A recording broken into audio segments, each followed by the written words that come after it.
Good morning, good afternoon and good evening. The hapless biker is riding along to university and thought I'd share this clip. So I'm riding up to a roundabout, clearly marked here as you can see, 2 lanes, both going straight on. We've also got clear road markings showing which lane to go to which direction. So as I'm approaching the lights, as you can see we've got the Arctics there. I'm slowing down, basically trying to make sure I don't have to stop, but keeping an eye on the traffic around me. It's a bit hard to tell on the camera angle. Now as we're approaching, as you see, I accept the fact that I'm just going to have to go up and accept I've got to stop, so we do that. The camera doesn't really show us. Anyway,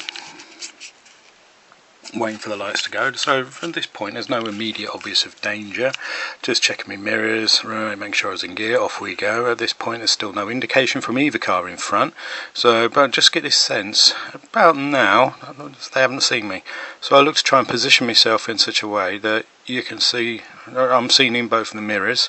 Car on the left, car on the right, neither of them got indicators on, so the assumption is they are both going straight on.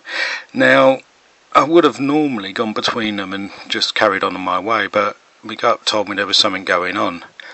As you can see, my gut was right. Now the car on the left doesn't have any indicator on at all, however they do that.